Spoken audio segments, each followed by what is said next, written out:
You've had a good night, haven't you? I have thought actually that the rugby followed by a wine reception and dinner starting at 8:30 had all sorts of dangers, and I think that probably proved to be right.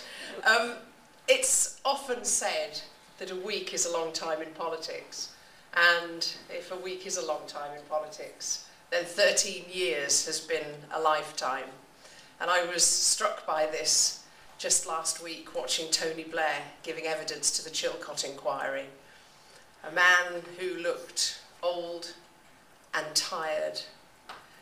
And if self-justification were to be an Olympic sport in 2012, he'd win the gold medal. And it was hard to believe that this was the man who swept his party into power in 1997, with a level of public support and goodwill that you really can't imagine now.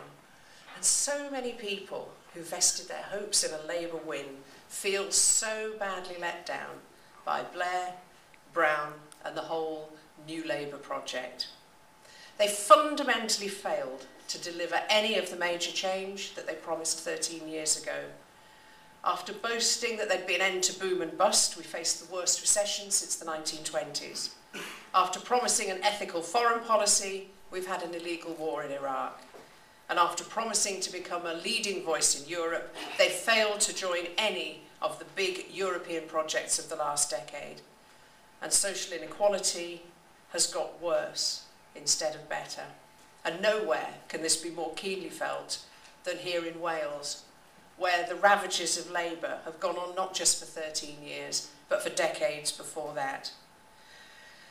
And you know, the real tragedy is that on every one of those key issues, and on many more, Her Majesty's so-called official opposition were foursquare behind the Labour government. And whether it's constitutional change, the war in Iraq, regulation of banks, student tuition fees, all of these we would be in exactly the same position today as we would have been had the Tories been in power in Westminster at any time in recent years. So as Gordon Brown limps towards the general election that he's run away from for so long, the Labour Party are in civil war in Westminster and they're demoralised locally. And as someone who spends a lot of time in Parliament, it's increasingly clear that they are out of ideas. And Gordon Brown's recent claim that he's going to go on and on is so far out of touch with the reality that he's deeply unpopular in the country. But you know, the Tories aren't running away with this election. At this stage, they should be miles ahead in the opinion polls, but they're not. And when you take into account the bias in the system towards the Labour Party, the Tories are barely in majority territory. And they're clearly rattled. Cameron will say anything that it takes to win. And it's different on any given day of the week. And the shallowness of their message is becoming ever more apparent, and his slick, airbrushed campaign poster just says it all. And underneath, they're the same old Tories, with a shameful record on gay rights, no commitment to tackling climate change, indeed many of them don't even believe it, and they're unsavoury allies in Europe. Now in contrast, we Liberal Democrats are in great shape. Nationally, over the last year, Nick Clegg has been making all the political running, going back to January last year when he called for Israel to stop the bombardment of Gaza and for the EU to stop arming Israel. His questioning of the progress of the war in Afghanistan, his call for the Speaker to go, a tough line on expenses, his support for the Gurkhas, and his pledge to improve the serving conditions for men and women have all caught the public mood.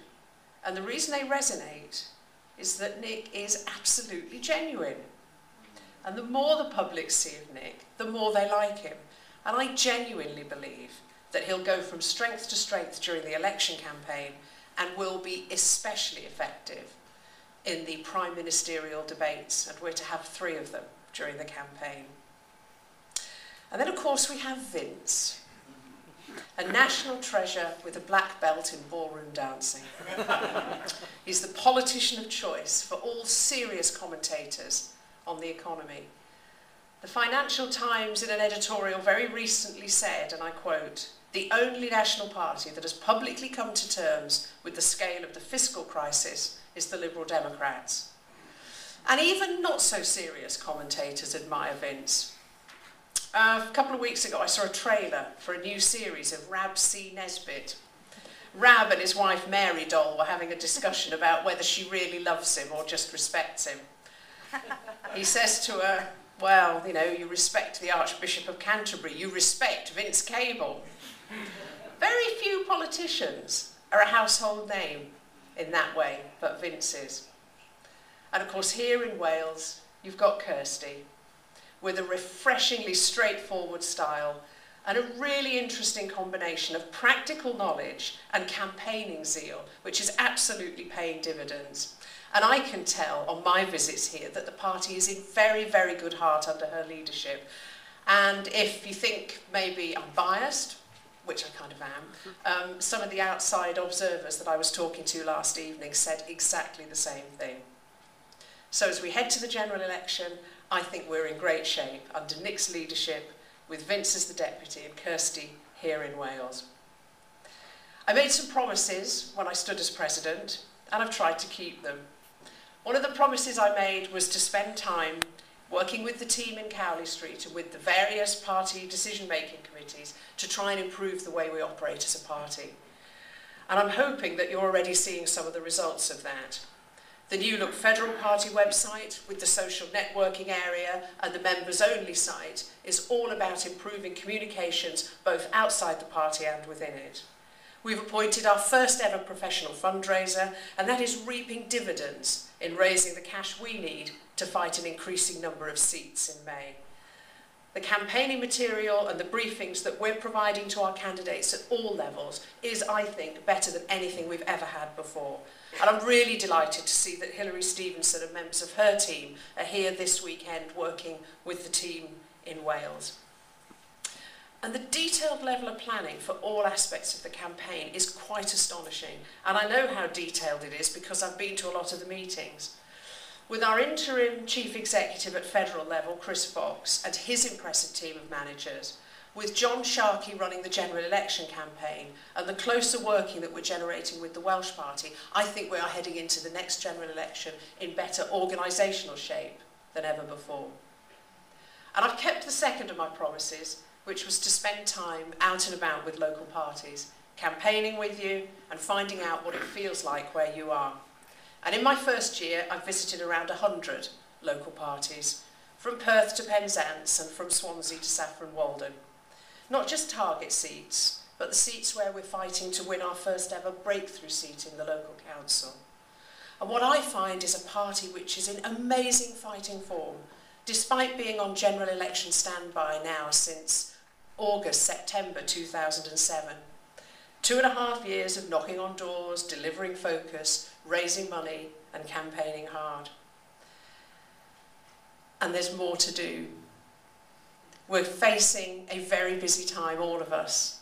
And I know it might seem hard, but we've got to raise our game even further in the just under 90 days that we've got left. But I am absolutely convinced that at the end of this general election period, here in Wales, you will be at the vanguard of showing people in the country that they have a choice. They don't have to settle for the same tired old parties they always have. And I'm looking forward to a whole expanded team of Liberal Democrat MPs coming from Wales. It's interesting, when I was looking at the so-called Tory revival in England, and let's be clear, I mean, the Tories have to do very well in England in order to win this election. And I was looking at council by-elections in England to see how they were doing. We ended the year 17 seats up.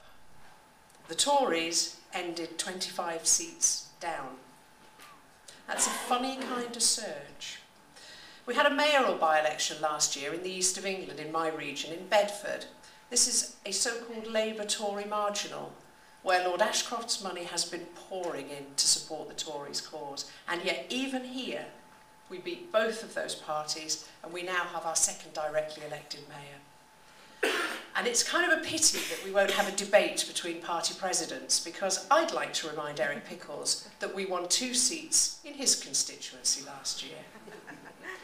Now, it's clear to say that the one overriding message for this year's election is fairness.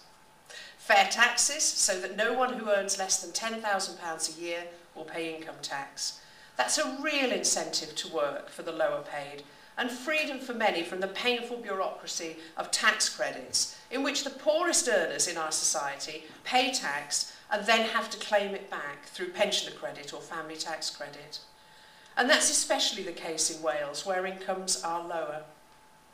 We demand a fair start for all of our children, cutting class sizes, using the pupil premium to ensure that schools have an incentive to invest in the education of children from poorer backgrounds and those with problems. And what a savage indictment it is of 13 years of Labour government that the prospects of children is still entirely determined by the status of their parents.